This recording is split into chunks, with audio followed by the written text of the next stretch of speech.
Hey, what's going on, everybody? I hope you guys are having a good day. I'm Dr. Boyce Watkins from Your Black World and the Black Business School. And I thought that I would come in and address one of the questions I saw. I saw some really good questions on the Black Financial Channel. The Black Financial Channel, theblackfinancialchannel.com is where we do daily financial news and information and all that good stuff, and talk about financial issues that affect the black community and beyond, everything from stock market investing to all that good stuff. And somebody mentioned today, somebody actually gave me a critique that I thought was pretty valid, and I thought that it would be a good one to address. You guys have heard me talk about college. I don't know if you've ever heard me talk about college and the high cost of college and how student loan debt is murdering black wealth. The student loan debt situation is actually the reason why black wealth is actually dropping. It's the reason why the wealth gap is growing. It's the reason why the richer or the gap between the rich and the middle class and the rich and the poor is actually growing. It's the reason that certain people are falling further and further behind in the race for wealth. Black people are getting their butts kicked economically, and I know exactly why. I mean, my PhD's in finance. I know exactly what's going on. So it's in a way it's I wouldn't call it frustrating, but it's really interesting when you know the answer to something and you explain it, and then some people listen, some people don't. So all you do is you talk to the people that are listening. So let me just tell you this: what's killing your wealth right now, what's causing the wealth gap to grow, is basically student loans. Universities are eating up black wealth. The universities are sucking up all your cash, and they're using it to gentrify your neighborhoods. Like literally, does anybody have a major university in their hometown that's doing really well? Anybody have a major university in your hometown? I want you to ask yourself this. Tell me yes or no if you notice that these universities are not just making money, but they're actually buying up property like crazy in the neighborhood around them. Most of these universities, a lot of these universities are surrounded by black neighborhoods, and they're basically buying black people's property by using the money from black people that want to go to college, right? So you're going to college, you're going $100,000 in debt, you're broke for the rest of your life, you're in financial slavery for the rest of your life. They're going up and buying your grandmama's neighborhood and booting your grandmama out after so they can build more dorms for white kids.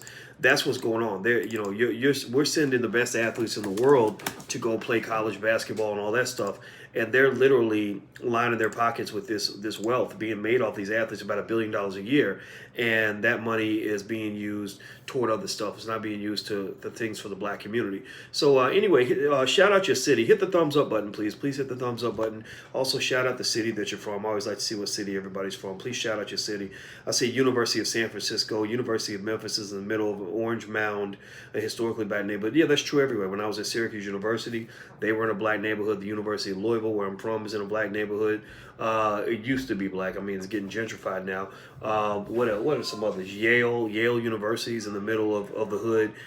They eating that property up. These universities are just they just have a ton of money. They're literally like the Pablo Escobars of the U.S. economy, because if you remember, Pablo Escobar was a gangster who basically had so much cash that he didn't know where to put it. He had to find stuff to spend it on because he had so much extra money. Universities are the Pablo Escobar of the American economy because they've got so much money, because they're literally milking and financially raping all of society, because they got this thing that you feel like you have to have called a college degree, and it's killing everybody. So let me go in here and break some stuff down, so that you can understand where I'm coming from with this. Hit the thumbs up button. Please hit that thumbs up button. Let me see, but I'm using your flashcards and the Stash app. Good for you, Taylor. Smart. So let's just be clear. Education is valuable, but college is not always valuable. College can be valuable. College is a way to get educated, but it's a very expensive way. It's not the only way. So let me explain a few reasons why I wouldn't go to college if I were starting all over again. And I bring this up because I've had a couple of people, on my channel mention.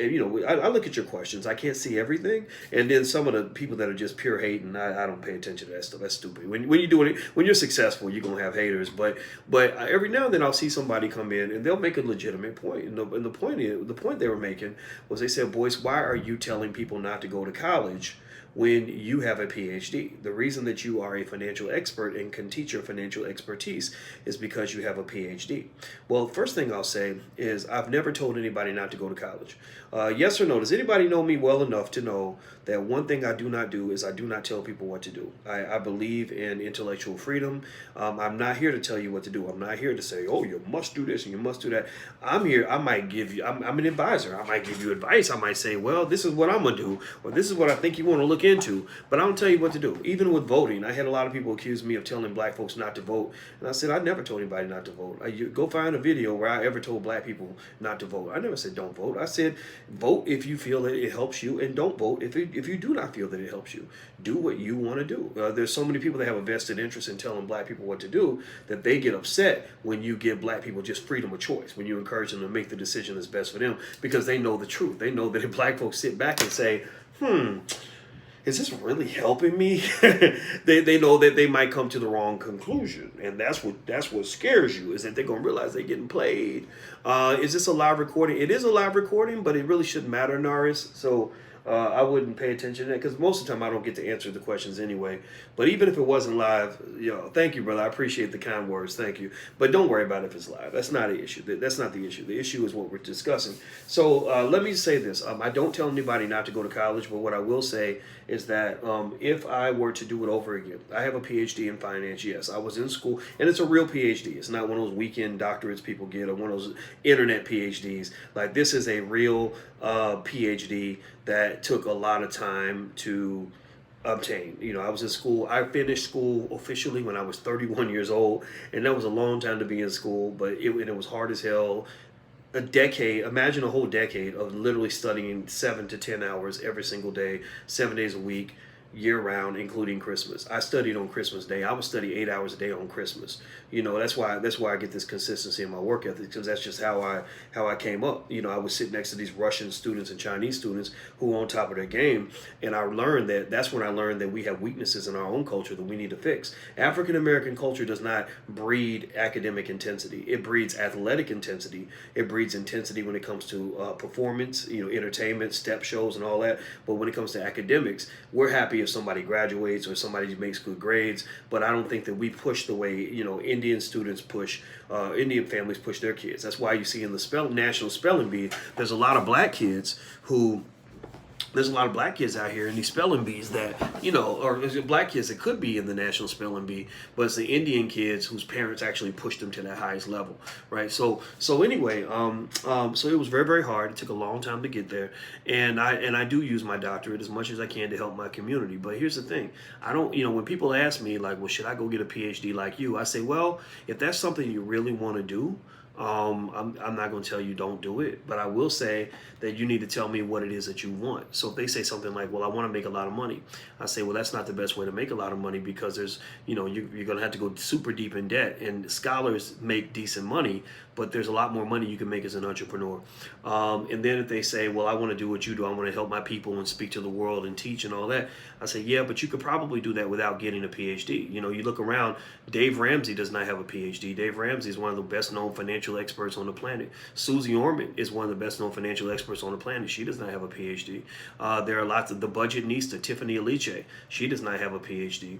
So there are plenty of people out here that do a lot of what I do that don't have a PhD. Now the difference is my PhD does allow me to break things down in ways that are different from everyone else. Like there's a difference between being the financial expert and being the one who actually teaches the experts. Like I used to teach the experts. I taught people that were getting their MBAs and their PhDs and all that stuff. So you have an insight that other people don't have, and I'm able to use that, right? But at the same time, was it worth it to go to school for an extra 7 years? To do that, 6-7 years? No, it wasn't. Sometimes you do stuff because you don't know any better. How many of you made choices early in life, career-wise, that you just did because somebody told you that's what you're supposed to do? Anybody in this category? Anybody else have make mistakes where you look back in your life where you're like, yeah, I did that and I did it because that's what so and so told me to do. But really, if I had known about the other opportunities, I would have gone in a different direction. Anybody? Chris is in that category. Melanated rich combo. trouble. Yeah, yeah, like that's my journey, right? It doesn't mean I hate it. It doesn't mean I'm like, oh man, I wasted my time. But believe me, if I could do it over again, I would be one of those young hustlers getting in on the internet in the 1990s. I would have been 25 years old starting a technology company. I would have been spending my time becoming a great entrepreneur. You know, because the only reason I got a PhD was because that was the only way I knew to have a decent income was to get a good job. You know, and so here's the thing. You know, and you're right, Andel. I'm very proud of my dissertation. You know, I'm very proud of my PhD. I'm very proud of the fact, you know, I mean, I was the only African American on earth to get a PhD in the year 2002. That's cool. Like, I'm proud of that. But at the same time, it was a huge sacrifice that I don't recommend that for other people. My little brother thought about getting a PhD, and I told him, I said, I don't think that's what you want to do. I think that you should just be an entrepreneur, go to an Ivy League school. You can brag about that. That gives you bragging rights. And there's cheaper ways to get bragging rights and less time consuming ways to get bragging rights. Also, here's the other thing. Here are a few more reasons why I wouldn't do what I did back then, like now, if I was starting over now. You know, you learn from the mistakes of others. And I'm not going to say my doctorate was a mistake, but it certainly wasn't the way I would have. It certainly wasn't the way I would have done things if I was starting off now. Number one, the cost of college has gotten out of control. When I was in school, you could get 2 jobs and pay your tuition. Does anybody remember those days where you could actually have 2 jobs in school and pay your tuition? Anybody remember that? Now you can't do that. You can't pay $50,000 a year with two part-time jobs or even 2 full-time jobs. You can't. So you can't. Right. You know, other people. Those of you who are over the age of about 40 will probably remember the time where you could go to school and you could have 2 jobs and find a way to pay that tuition, because the tuition would be like, you know, for the whole year would be like $8,000 for the year, $10,000 for the year, room, board, books, everything else. Your books might be $300, $400. Now books are like over $1,000. The tuition at Syracuse University, where I used to teach, now it costs, I think, $60,000 a year, like to go to that school. That's $250,000 almost for a 4-year degree. That degree ain't worth $250,000. I'm just telling you. I was on the faculty at Syracuse for 12, 13 years. I know what they learned, and I know it ain't worth no $250,000. It ain't. It just ain't. The other thing that led to my change in perspective is that the opportunities are so much better now. Like back when I was coming through, you didn't have all this .com shit out here, all this internet stuff you could do. There's so many opportunities. Sharif Abdul Malik is about 28 years old. He's a multi-millionaire. He runs WeBuyBlack.com. That's my homeboy. Sharif is killing the game at the age of 28. And I think he got a bachelor's from Howard or something. What's some other ones? Jay Morrison, multimillionaire. There's other multimillionaires out here that are doing great stuff. You know, they don't need to go to school until you're 31 years old to do that. I would like to have been in that category. I just did not know how to do it.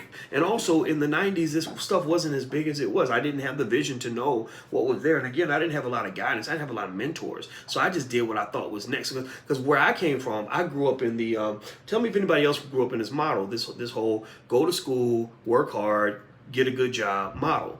If you grew up in that role, anybody else grew up in that kind of era where that was the way you succeeded as a black person at that time? You know, anybody over the age of 40 or 45 knows what I'm talking about. The model was go to school, work hard, and then when you get done, so-and-so gonna hire you and give you a good job and pay you good money, right? So you were fed what I call the illusion, the integration illusion. The integration illusion, the double I, the double I, the illusion of integration, maybe call it the IOI, maybe that's what we'll call it, the IOI, the integration of illusion, or excuse me, the illusion of integration, I get it backwards, basically was like, if you work hard, go to school, then get good grades, get a degree from the white boy school, then you'll get the same job as a white boy and you'll make just as much money. That illusion, you know, later on you find out that ain't it. That ain't happening. That ain't the pathway to happiness. I lived that illusion. I made $115,000 a year on my first job at Syracuse when I got my PhD. You know, I was pretty hot stuff, right? But I was not happy. I did not enjoy working with a bunch of racists, you know, in an environment where I'm the only black man in that whole department.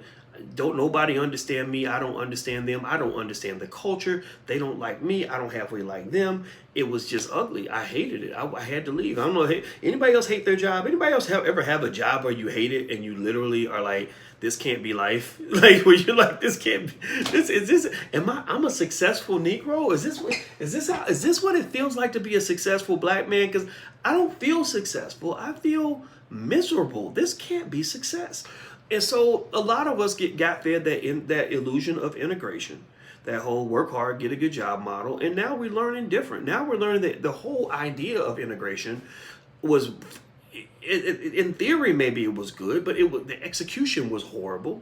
And in fact, integration itself, in terms of us being integrated under the umbrella of white folks, just basically made us bow down to racist institutions and make us, sit around kissing ass, hoping that they won't decide to abuse us that day. I don't want to live like that. That's not fun for me. So again, if I had a child right now, I put this on a stack of Bibles as high as this damn ceiling. If I had a child right now, and my child was like, Dad, I want to go to school and get a PhD just like you.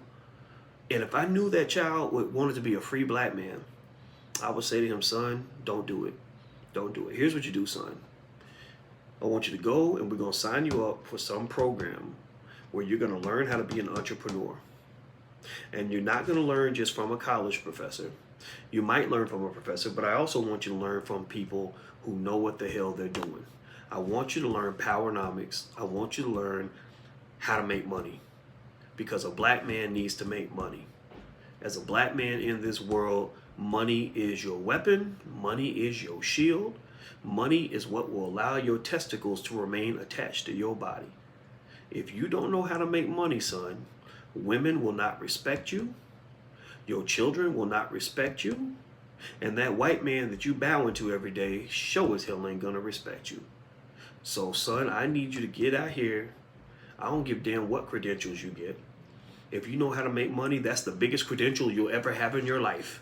The biggest credential is not a BA, it's not a BS, it's not an MBA, it's not a PhD. The biggest, baddest credential that a man can have in his life is, I got 1.2 million liquid in my bank account, so you can't tell me shit. That's better than a PhD. That's better than an MBA. That's better than any degree a white man could ever give you. There's no disrespect to them. I'm not saying the degrees don't mean something, but a lot of our people tell me yes or no. If you know any degreed, credentialed black people, got degrees out the ass, but can't pay the rent. Anybody know anybody like that? Anybody know about all the black people out here? They got every degree you can imagine, got 4, 5 masters, 5, 10 bachelors, 25, whatever, got all kinds of JD, PhD, MBA, all these letters behind their name, and driving the biggest hoopty that you ever saw, can't pay the rent, can't get by, can't pay the bills. Some of them might be watching right now, and I hope that you're humble enough to admit that I'm right in what I'm saying here. I'm not dissing you at all. I'm saying you fell for the same trap that a lot of us fell into. A lot of us fell for that nonsense. There's a lady, go look it up. There's a lady who does a wonderful TED Talk in front of an audience full of white people, and I swear to God, the title's something like, I have an MBA from Harvard and I can't pay my rent. And it's a black lady talking about how she got this fancy degree from Harvard and she was supposedly living the life, pretending like she was successful, and it was all a big lie because she could not pay the bills. So all I'm just saying to you is you got to learn the real from the fake. Black people get fed the fake every day, and then we start believing it like it's gospel. I'm here to give you the real. Y'all know me. I embarrass myself. I make myself look stupid trying to give you the real. And when I give you the real on this, I'm just telling you, it ain't about those letters behind your name. It's about figuring out how to take care of your family, how to be free, and how to be independent, and having nobody else tell you what to do. If you're a black man, should no other man be the man of your house but you. But if you got to go beg a white man to help you feed your family, you're not the man of your house. He's the man of your house. That's why they have TV shows like Scandal that are basically telling the black woman that she's better off if she goes and gets in the bed with a white man. That's what those shows come from, because it's basically saying the black man is incapable of taking care of his family Why? Well, because we won't allow him to take care of his family. Why? Well, because we're doing what every male mammal does in the universe, which is we're saving all the vagina for ourselves. That's what they do. When a community gets conquered, they kill the men, they kill and emasculate the men, they will rape the women, and they enslave the children. That's what they do to you. They kill and emasculate the men, they take the women, and then they enslave the children and get them ready for a generation of corporate slavery by feeding them propaganda and nonsense that's going to guide them right down the yellow brick road so they can do an R. Kelly on your little child because you didn't know better. You didn't know enough to teach them the right path.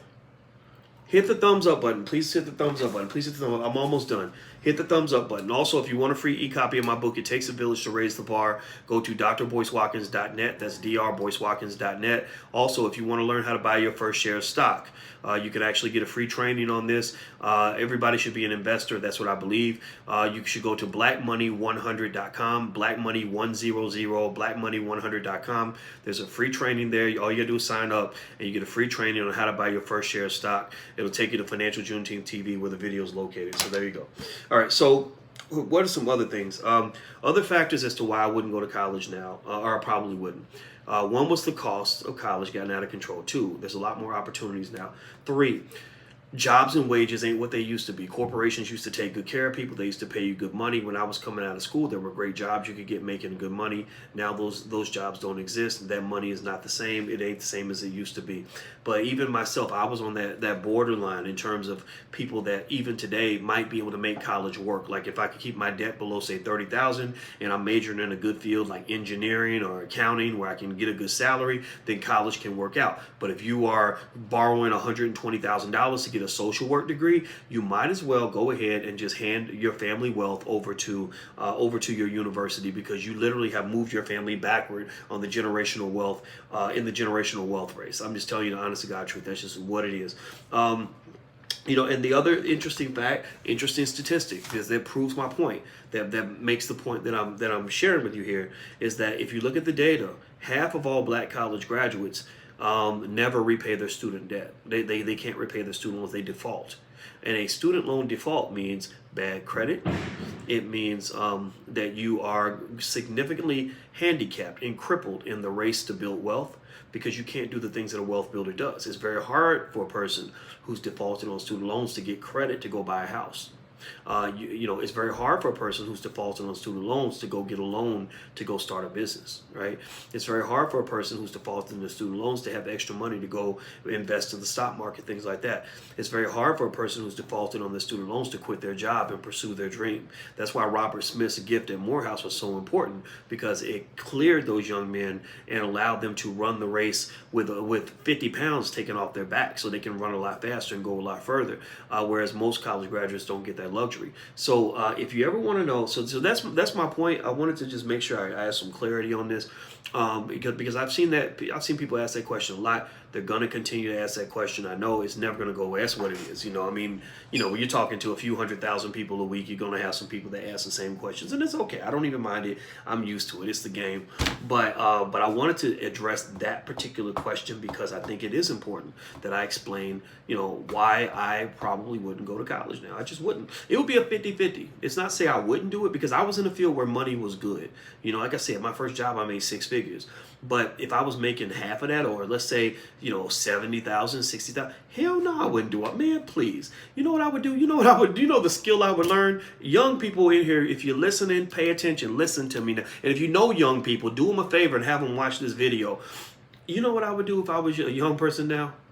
Learn how to start a business and learn how to sell. Learning how to sell is the greatest skill that you can ever have. You learn how to sell, you'll never be broke. There's probably somebody that became a millionaire by selling these ink pens. Like, seriously, this coffee cup, somebody sold this to me. This iPhone case, there's $1 billion in this room. This little book, this computer drive, this stapler, this lamp, this shirt, like somebody's always selling something everywhere all the time. So you know how to sell, you know how to figure out what people want and give it to them. Then you'll never have a financial problem in your life. That's just real. That's what it is. So anyway, Grant Cardone, great example. Grant Cardone, I'm sure he's worth about 100 million, and he's a great person to learn from. Like, I'd rather have my children learn from a Grant Cardone than have them learn from some of these college professors who ain't never started a business, ain't never made no real money in their life, right? Seriously, no disrespect to the college professors. They're good. They know a lot of theories. They know a lot of things that are in textbooks, and that's important. But black people live in the real world, unfortunately. And, when they were lynching your ancestors, they didn't lynch them. They didn't theoretically lynch them. They lynched them in real life, right? So they had to survive in real life. So to this day, you're not being lynched anymore, thank God, but you are being economically castrated, and it's happening in real life. And there are real problems that need to be solved by real black people who got to feed their kids. So ultimately, I think it's better to learn from professors who have some real world experience. That's just my 2 cents. All right, so let's see. A lot of college professors have businesses. That's true, but a lot of them don't. At the leading universities like Harvard, Yale, Stanford, stuff like that, most of them don't have businesses because that's highly discouraged. That you basically, if they find out that you're doing that kind of thing, it inhibits your ability to get your promotions and raises. Or if you're a PhD student and you're running a business, they won't even let you graduate. That's just kind of how the game works. It was a real tough game. It was a very interesting, very political game. The whole PhD game. It wasn't fun. It was very damn near traumatic for me, but I'm glad I made it through. So that's it. So I'm out here, guys. Don't forget, if you want to learn how to buy your first share of stock, go to blackmoney100.com, blackmoney100.com. The free training is right there. Also, please hit the thumbs up button, share button, and subscribe button before you go. And don't forget, this podcast is on iTunes. It's very important. It's on iTunes, so you can check it out there. All right, I'm out of here, guys. Have a good day. I'll see you soon. Peace.